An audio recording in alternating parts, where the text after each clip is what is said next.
was looking into this and I look into the negativity that exists in the police force. My negativity in two parts. The first part is the negativity of what you see day in and day out. You're seeing the worst of people. You're never seeing the best of people. You're seeing death on a regular basis. Makes you change your perception of what life is. And you can imagine from that sheltered upbringing to then seeing what humans are actually capable of. It was a real culture shock to me. And also the negativity of other police officers who've been there, done it, 20 years in, 30 years in. There was the bitterness, there was the negativity. They've seen so much awful things in their life and in their career, and they wanted to make sure that you knew about it. I think to a lot of people you would have been seen as weak by even just accepting that, actually, I need to talk about this, I need help. It's not enough just to get on with it. It was an awakening on my last ever shift, which just made me think, right, I'm done. And on my last ever shift, I witnessed a young male take his own life. And I was there for him as he took his last breaths in this world. And it reminded me of me, the young male who didn't want to live any longer, had taken that decision that that was it, that was the finality of it. And I just thought to myself, what am I doing? I'm in a job that I hate. I dread going to work. It makes me so unhappy. Hi, my name's Andrew Payne and welcome to Men on Show. And today I'm delighted to welcome Rob Hosking to the show. He's a keynote TEDx speaker. Always nice to meet a fellow TEDx speaker, former police officer, co-founder of the magazine Rise of Happiness. Really want to get into that with you, Rob. So welcome to the show. It's a pleasure to have you here. Thank you so much for having me. Really excited for the chat. Cool. And a great sort of place to start. I always like to start in this place with all my guests who currently are all adults, as you can probably imagine, of varying ages. So, like growing up, looking back, what kind of stands out in your memory growing up, sort of good and bad? What was life like for you as a kid? Life was good. Life was really good growing up. I grew up in the backdrop of the Troubles in Northern Ireland. So I probably found that my parents were a lot more, safe with me. They didn't want me to do too many things. They needed to make sure that they knew where I was all the time. So yes, I was a little bit sheltered bringing up with my upbringing, but it didn't harm me in any way. That shelterness, it didn't harm me in any way, and I had a great childhood with lots of love and laughter. And yes, of course, that you get your bad weeks and stuff, but overall, I had a really good childhood, and I really enjoyed growing up in Northern Ireland, which is surprising because when my parents grew up in Northern Ireland and what they've been through, for me, I had a completely different experience, and I had so much different experience to so many people in Northern Ireland where I had a good time. Yes, the backdrop was still there, things were happening, the dangers were still there, but overall, my generation probably had a completely different experience to the generation that came before us, which is such a shame for that generation before us. But yeah, I think we were very fortunate because from the backdrop of the Troubles, we actually got a lot of love from people because people were fed up of fighting. Like people were fed up of it and they wanted to move on. Now, obviously, you had your minority who didn't want to move on, but overall, Northern Ireland as a country wanted to move on. So that backdrop of that friendliness came through, and I found that especially when I moved away. When I moved away, I realized, wow, Northern Ireland really is a friendly place compared to some other places. And anytime I go back, that friendliness is still there. So it was a really good upbringing. Yeah, and I guess that's a message, as someone that's not from Ireland, uh, that makes me feel quite hopeful that if that's the generation coming through, and that generation will obviously grow up and have families of their own, that with that experience, maybe we really can achieve something that's long and lasting, satisfactory for the vast majority, peaceful. That gives me a lot of hope that that's your reflection of life growing up in Ireland. Yeah, definitely. And that's that idea of the peacefulness that happened in Northern Ireland. I see peacefulness, obviously it wasn't always peaceful, even when I was growing up, but that peacefulness did have that undertone throughout my childhood that Northern Ireland was ready to move on. Northern Ireland was ready to evolve into the 21st century. And it was such a great place to grow up in as a result. Yes, there was disadvantages where the shelteredness came into it, but overall, it was a very good place to grow up. Yeah, amazing. And so, in that kind of sheltered upbringing and growing up in Ireland, where traditionally there has been such a tough place to be, where did the idea of becoming a policeman, where did that come from? Was that like a standout moment of, oh, I should be good? There was something that triggered it, or was it just this gradual thing?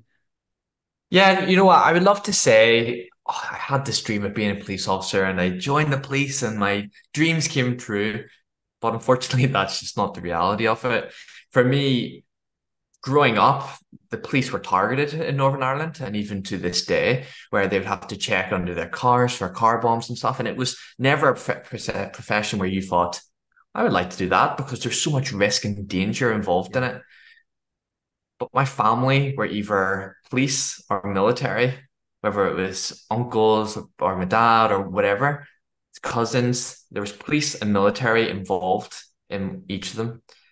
So although I never wanted to become a police officer, when the opportunity came up when I was in Scotland, the opportunity came up and I was like, hmm, maybe subconsciously thinking, this is maybe something that I was going to end up in anyway with the family backdrop of what they ended up doing. And I just applied, and one thing led to another. And before I knew it, I was at the police college. I was like, "How did that happen?" That was a quick transition. So, look, it was a job for me. It was a point in my life where I needed to know what I wanted in my career. I was finishing university, and I didn't know what I wanted. And it came up, and I just thought, "Is this something that I could see myself in?" And I just joined. So there's no fairy taleness to it. No, no, they most usually isn't. I mean, the few fairy tale stories, I suppose, come out in the press, and then we think it's normality, but it Yeah. generally isn't. Is it? And as a policeman, as a man in the police, what was life like for you in the police? I think it's difficult. I think the police, whether you're a female or a male, it is a difficult culture that to be part of. And I was looking to this and I look into the negativity that exists in the police force. Now, negativity in two parts. The first part is the negativity of what you see day in and day out. You're seeing the worst of people. You're never seeing the best of people. You're seeing death on a regular basis. Makes you change your perception of what life is. And you can imagine from that sheltered upbringing to then seeing what humans are actually capable of. It was a real culture shock to me. And also the negativity of other police officers who've been there, done it 20 years in, 30 years in. There was the bitterness, there was the negativity. They've seen so much awful things in their life and in their career, sorry. And they wanted to make sure that you knew about it. They were never optimistic, they were never positive. So I feel like being a male or female in the police with that culture, that undertone of that negativity, it's very difficult. Yeah. But going on to being just a male, you had that very macho culture that existed in my experience anyway, and it was either be part of it or be left behind, be that isolated and will be the different one, and you end up just getting involved in the macho culture, the banters they called it. You end up being saying things that you maybe didn't mean in terms of this dark humor that existed in the police. You'd say these kind of things, and then before you knew it, you realize, wait a minute, who am I? What have I become? I was becoming that negative, pessimistic person when before I was bright-eyed, Yeah. optimistic about the world and its opportunities. Well, then all of a sudden, I was hating the world. That dark humor came out, and being a man, I felt like it was that case of, well, you can't be emotional, you can't show your emotions. Fair enough, if a female colleague wanted to share emotions, people would be like, oh, what a shame, and they'll put their arms around them. But as a male cop, you could not share your emotions because nobody else did. And the males made it clear that you just had to suck it up and get on with it. And that is a very difficult thing for being a male in that kind of culture. Yeah, no, I know absolutely. And within that culture, were there, I mean, are there support measures that people can easily access? Uh, And if there are, would people avoid those in case people found out they were accessing them and it might show them to be weak? How did that work? Yeah, definitely. I think that anybody I know who'd assessed these resources were female. And although you're, a male sergeant or anything, would say to me, oh, by the way, these things are available if you want. Actions speak louder than words. And whenever you would, get an email, so whenever there was a traumatic incident that you'd witnessed, where it was a car crash, someone died, whatever it was, after a traumatic incident, you get an email a couple of days later saying, we're going to offer you, it was called trim services. And it was like, for a traumatic incident, and we're going to offer you counseling if you need it. If you just want to chat, that's fine. The amount of times where I would say, oh, did you get that email to my colleague? And they look at me like, oh yeah, just deleted it. A lot of crap, wasn't it? And you think, right, so that's the true perception of what people and men viewed that as. It was, oh, we can't be seen doing that. That's not for us. Just delete it. So then you end up deleting the email too. Now, how beneficial and how good these services were, I don't know because I didn't take part in them. But from other people, from some of the females who I knew who had accessed them, they said it was very beneficial just to chat through the incident, chat through their feelings about it. But the men didn't, or who I knew anyway, the men did not think it was something that we should even consider. Never mind, do. And you definitely would have been seen as, I want to say weak, although I say weak in inverted commas because you wouldn't have been seen as weak, but I think to a lot of people you would have been seen as weak by even just accepting that actually I need to talk about this, I need help. It's not enough just to get on with it. Yeah, and I don't think that that is uncommon in other industries. No. To the people in my business that I reach out to, I usually sort of L&D directors, HR directors, and a common comment that they make around men attending the well-being sessions or talks that we're putting on is there's a fear of attending in case if other people find out that they're attending they might think they're struggling. Their boss, if they see them going to the well-being, the session on burnout, they might think that they're struggling. They don't want their boss to think that they're struggling, whether they don't want it due to pride or due to future promotional aspirations, whatever it may be. I think that kind of culture of not being seen to be weak, to be vulnerable, we've still got a long way to go in cracking that. I mean, I feel like change is being made but I still feel there's a journey to go. Would you agree? I agree. I think you can see the culture and society's changing the perception around men and accepting help. But as I said, there's so much more to do where, although the culture might be shifting, men need to then get on board with it. And at the minute, unfortunately, there still exists that more men think it's that tabooness of, oh, I can't speak about my mental health. Although society's thinking, yes, you can, and we're making it clear they can, for me, the percentages are still too high for men to be like, no, it's fine. I'll cope with however way I want to cope, but I'll get through it. And that's the difficulty that exists. Yeah, and there is that term psychological safety, isn't there? Where, if leadership can lead and show that it's okay to be vulnerable, to dare to be vulnerable, to set the Yeah. tone, it is something that can then spread. There's actually a relief. It's like, oh, so I'm not so maybe other people are struggling, or maybe it is okay to speak out. I know when I was going through it in my former abusive marriage, I worked with nice people, but I wouldn't have dreamt of telling them what was going on because nobody did. We were just best bits on display because that's what we did. But hopefully that is changing. In terms of the gender issues, how do you see those being played out on the police?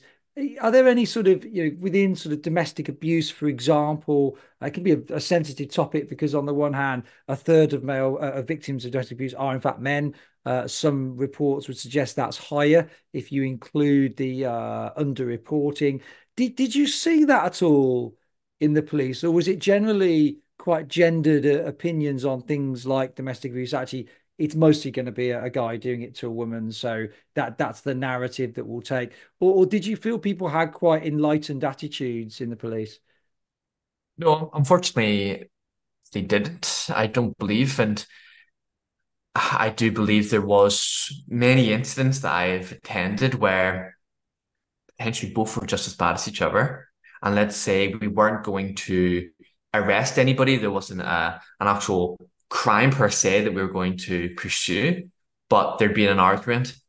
And domestic abuse and how we dealt with domestic abuse has changed for even the time when I was in the police, from when I started to at the end, and how we dealt with it's completely changed. And towards the end, it was the fact of if there was even an argument, 90% of the time someone had to get to jail. And that was the unfortunate thing about it, where it's went the other way, where it's like, right, someone's going to get to jail because we can't, just in case something happens, we can't be seen like, oh, we've been here and something happens. But when sometimes when there's just an argument and somebody has reported it, let's say a neighbor or someone walking by, that brings a lot of difficulty into it because they've maybe just heard an argument between, a relationship between two partners, which happens in any relationship. Of course, people are going to argue, and getting the police involved is not the best way in most of these cases. Now, some of the cases we find that there was actually a lot of hidden stuff there, and it was great that an anonymous person, had got us involved. But a lot of the time, it was just an argument, and that was nothing more. However, what we were told is no matter what, we have to separate these people. So let's say it was like 10 o'clock at night. We had to separate these people. And in my experience, I was told by my sergeants, more than just one, the man needs to leave. Why? Why did the man need to leave? And it was always like, you need to get him to go find a place to stay, go stay at a friend's. I have, from my personal experience, it wasn't the female who had to leave. So already you can see that there's an undertone where, although we're not talking about the criminal stuff of arresting just men, but there was that undertone of, well, we have to get the man to leave. And that shows that there's something underneath this Yeah. ideas of, well, men are the aggressor, men are the ones who are going to be doing the things against the women. And that's not the case. And I've spoken to many men in my time in the police when we were dealing with domestics, and they would share things with me saying, well, she did this, she did this. And I was like, well, I will write this down. We will take this as a report. And they were just like, no, no, no, no, I don't want it. I do not want it. So although they've came to me and said, or not came to me if I was present there, they've said to me and opened up to me about the domestic abuse they've suffered, the percentages of them actually wanting to continue with it in a criminal matter were so high. They didn't want it. Yeah. Women more so wanted it and like, yes, let's get done. And even if they didn't, and I can guarantee that this happens, and it happened in my when I was in the police, whenever a woman didn't want to report it, I was told by my sergeant, well, tough, it's going to happen. But in the men's situation, it didn't. Why? We were okay. It's okay to say to the man, it's okay. If you don't want to report it, that's fine. And us just to move on. But in a women's situation, it's no, we will do something about it. Too much is like domestic abuse happening. I'm not saying it doesn't happen to women. Of course it does. It happens to women and men. And the different thing we need to look into it as a society, and like there needs to be an acceptance that both genders can be just as bad. There's no, yes, there may be more percentages or anything, but it's not like a 90-10 split. And unfortunately, I think in society we view it maybe as a 90-10 split of the women perpetrators, sorry, the male perpetrators and the women victims, but that's not always the way. And she said about the silence of men, they're not reporting the stuff that's going to be going on behind closed doors because of these stigmas that are attached to it. No, that's absolutely right. Yeah, even today I was reading someone had posted an article from Sky News that the Home Office has approved a fund to help female victims of domestic abuse get out of that relationship, which is great. That fund to help people make that exit, but literally not a mention in any of it about men. And you think, yeah, but as you rightly say, it would be different if 3% of victims of domestic abuse were men, but you're talking a third. I like to go with what the data that we have. So I would just say it's possible that it's a lot higher than that due to underreporting. What the data says is a third. It's a very significant percentage. And certainly, I think in terms of our approach to issues with children, is there this perception that, well, if there's a mum on the scene, it's probably okay. If we've got concerns about a certain child, if there's a mum on the scene, we've seen in plenty of cases that hasn't prevented the child being murdered, but where both parties are, the mother and boyfriend or mother and biological father, stepfather are both guilty. So I personally, there's a long way to go from what you're saying as well. That kind of backs it up in terms of just challenging some of these stereotypes that we have around men and women. But moving on to you, to keeping it really on your story, because if you get me on my soapbox, I'll never shut That's up. it. So you left the police. You mentioned, I know, on your profile, PTSD. Is that what prompted you to leave the police, or did the PTSD sort of kick in afterwards, or was it something that kicked in at the time? So just talk me through that. So the PTSD, the things that caused the PTSD were the things that made me leave, but it wasn't the PTSD that kicked in until later on after I actually left Okay, the I police. see. So I've witnessed, as you can imagine, and being a police officer, you witness traumatic thing after traumatic thing, and I wasn't healing from any of it. I wasn't speaking about how I felt. It was a very closed book. It's part of that culture, that negativity culture that existed. And that got to me because it was completely alien to who I was as a person before I even joined the police. Always wore my emotions on my sleeve. So then to get to that point where I wasn't saying anything, I wasn't sharing how I felt, wasn't sharing how things have impacted me. You can imagine how unhappy, how sad I felt by being unable to share my feelings. And I got into that negative habit of, well, it's fine, we'll just keep moving. I wasn't eating right, I wasn't sleeping right, I wasn't exercising, I wasn't doing the fundamentals for good mental health. Never mind anything extra for mental health. So I found myself in this vicious cycle, and it came to the point where I'd had enough of my own life. I was so fed up and I couldn't see any way out. I was so unhappy in a job. I was undertone of seeing the worst in people every day sticks to you because you just think, what is this life? And I wanted to take my own life. And on that day that I did, I had made all the plans to take my own life. On that day, I was saved by my dog because I looked down and Louis, my dog, he looked back up at me and he gave me a big lick. And right in that split second, realized, wait a minute, someone needs me. Somebody showed me that love that I needed in that one brief moment. And I kept going, but that was an awakening to understand, wait, I've hit rock bottom, and I've hit rock bottom because of work, of what I've seen at work and how it's impacted me and the coping mechanisms that I didn't have. And then I kept going. I struggled on, and it was an awakening on my last ever shift, which just made me think, right, I'm done. And on my last ever shift, I witnessed a young male take his own life. And I was there for him as he took his last breaths in this world. And it reminded me of me, the young male who didn't want to live any longer, had taken that decision that that was it. That was the finality of it. And I watched as he took his last breaths in this world. And 5 hours later, my colleague then had a heart attack on shift and died. And my colleague had 29 years service, 1 year left until retirement. And he'd often tell me about his plans for the future, what he was going to do, his wife's the traveling they were going to do. And I was watching as the paramedics were giving him CPR. I was emotionless and I just thought to myself, what am I doing? I'm in a job that I hate. I dread going to work. It makes me so unhappy. There's more to life there. And that last shift was an awakening and just to make me realize, Rob, there's a life there that you don't need to stay in this job for 30 years and get a good pension and then you can do all what you want to do.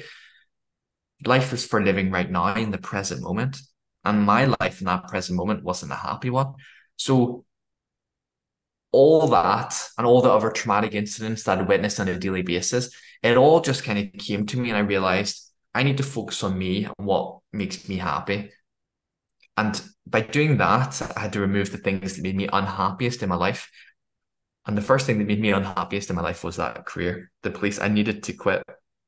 So that's what I did. And then it was about a year after I started having these heart palpitations, these night terrors of previous traumatic incidents. And I realized what's happening here? Like, is there something unhealed here? And I went to doctors and went to counseling and everything like that, and eventually got diagnosed with PTSD.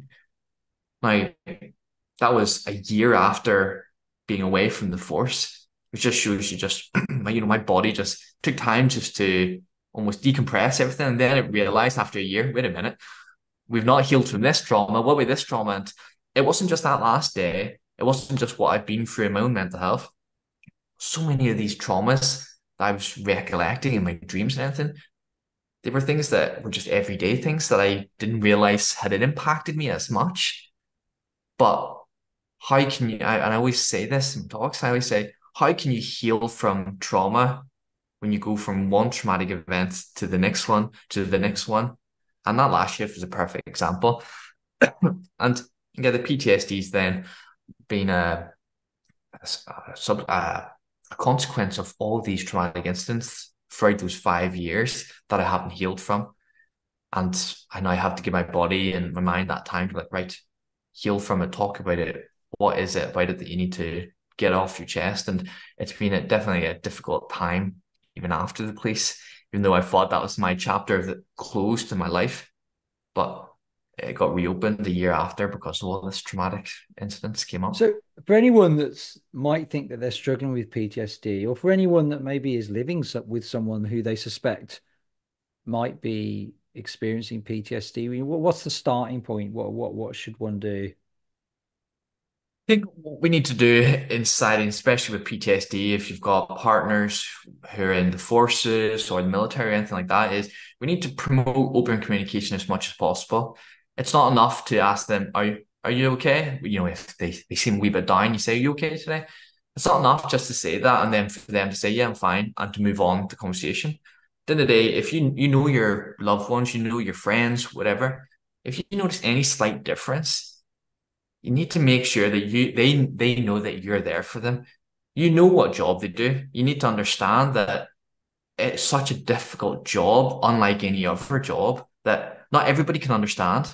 And there might be a little bit of that in them where they're like, I don't want to speak to you because you don't understand, you don't have the experience in it. And if that is the case, then you need to just make sure that they know that there's a support network there for them with you, an unjudgmental support network, and then also try to get other people to help. There's groups and stuff where PTSD and veterans and anything like that, where you can talk to other people who are like-minded, who have seen the same things, and you'll be very surprised when you put these kind of people in that room. They start opening up because all of a sudden they're in that situation where they get it. The other people, they get it. They understand what the PTSD is. They understand what I'm going through. They understand what I've seen and the kind of things I've seen. So getting the right support network is great. Sometimes you don't need it. Sometimes having the supportive partner, the supportive friend is enough, but they need to be that supportive and understanding friend or loved one to understand that it's going to be a long process and not every day will they want to talk about it, but as long as they know that they can and don't pressurize them into it, as long as they know that you're there, that's the main thing, I think. Okay. And your book, obviously, The Rise of Happiness. You co-founded that. Talk me through The Rise of Happiness. What's the purpose behind it? What is it? Yeah. How do people access it?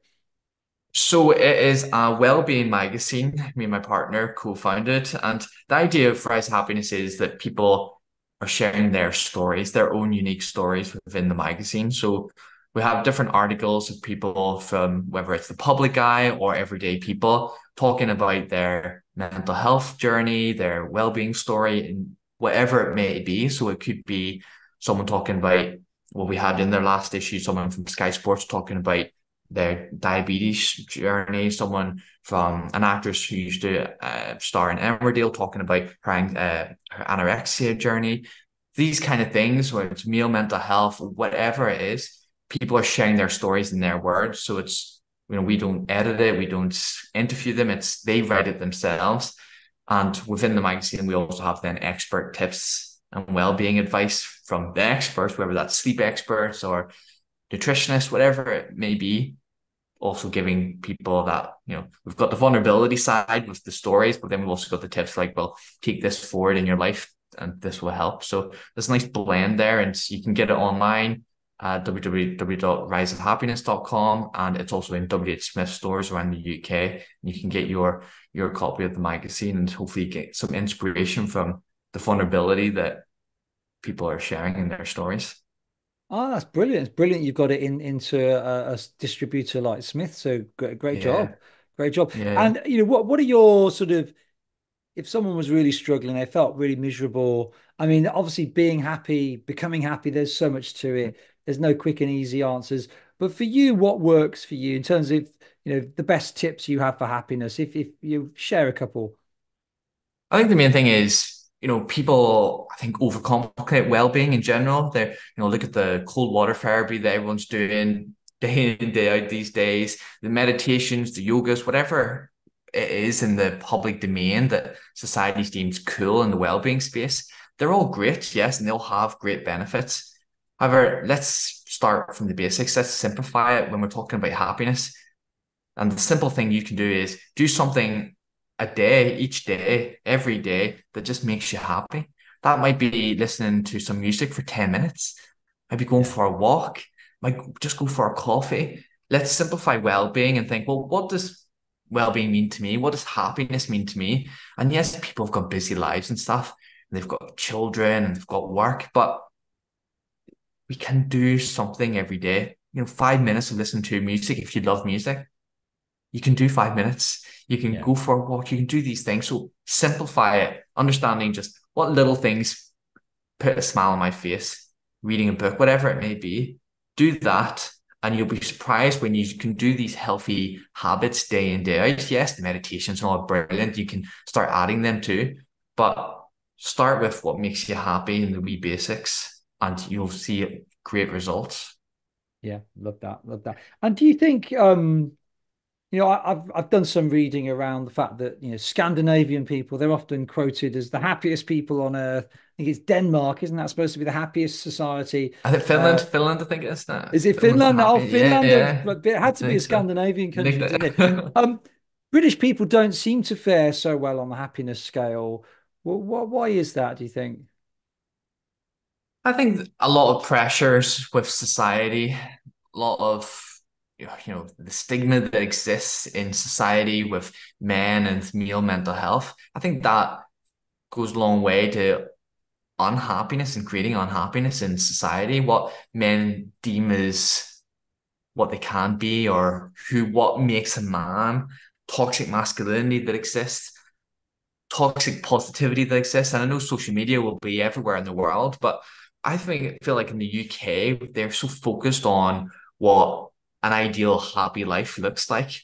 And if Yeah. you don't have the three-bedroom house with the children and a dog and living in a whatever, then you can't be happy. And unfortunately, well, sorry, fortunately for other countries, I feel like they've got a better grasp of happiness where it can be simple things like, well, just going out in nature. Finland, Yeah. the happiest country in the world. Why? Because I can't remember what it was, but it's like 70% of their country is nature. It's trees.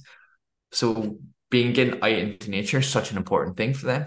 And it's the Yeah. little things that matter. But I feel like in the UK, we are so, we're so driven to get ahead. We're so career driven, which is great. But I feel like we feel like we have to do everything to get ahead of somebody else. That competitiveness of how everybody else are viewing their life. It's keeping up with the Joneses. It's that idea. And unfortunately, people get caught up in that rat race, caught up in catching up with what their neighbors are doing rather than just figuring out what they want to do in their own lives and just follow it. And just Yeah. that's the key to happiness. Know what you want, and who cares what anybody else thinks. Just follow your own happy path.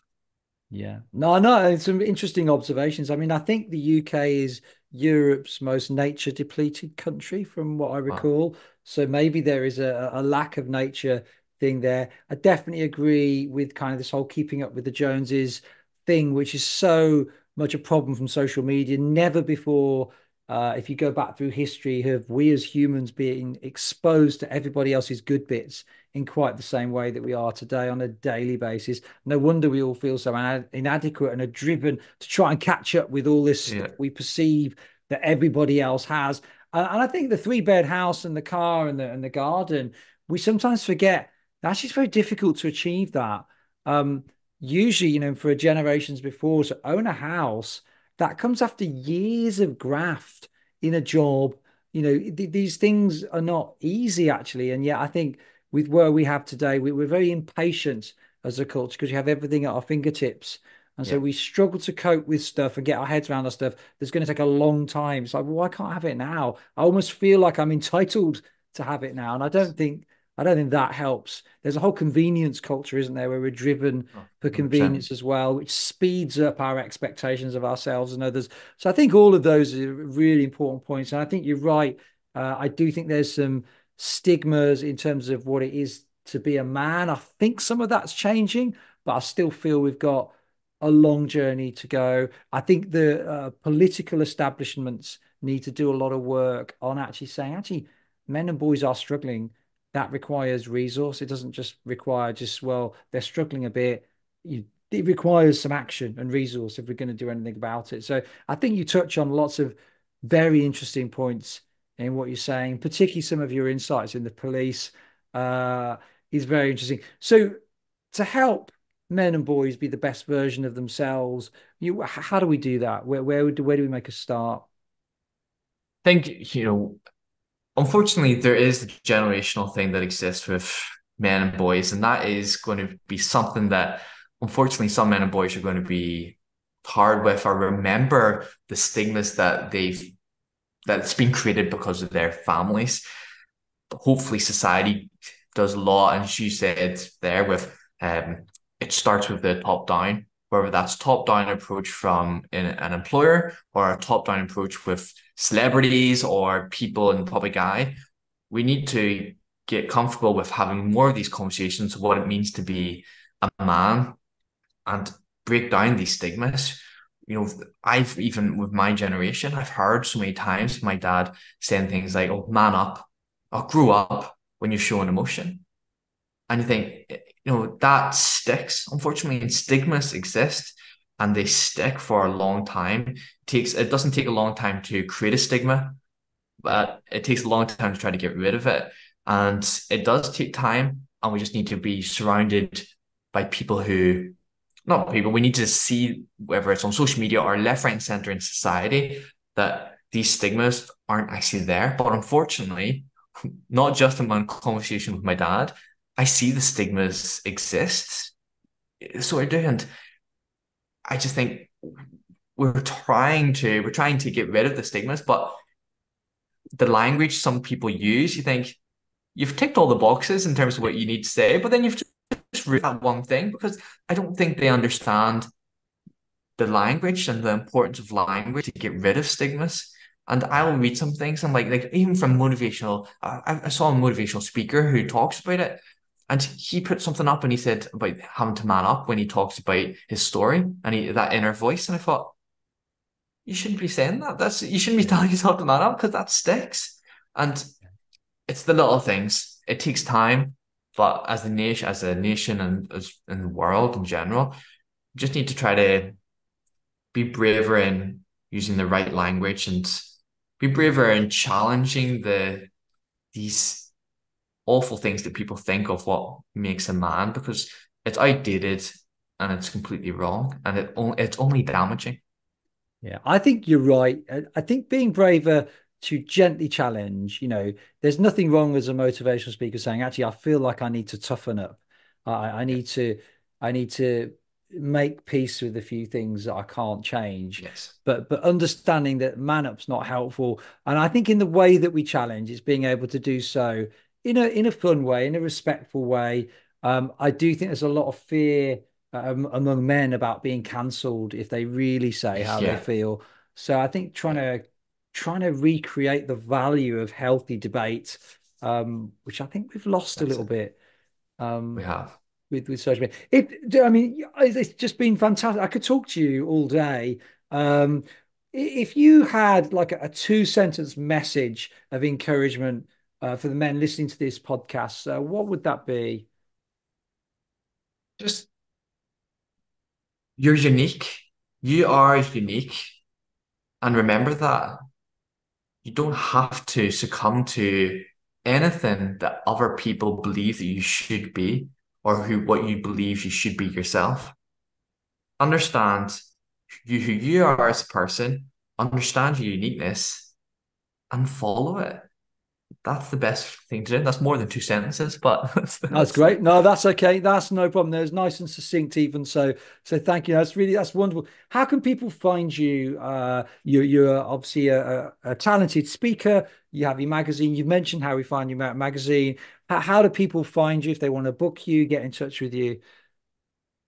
perfect. So if you look at my website, it's talkingwithrob.com, and my Instagram is also talkingwithrob.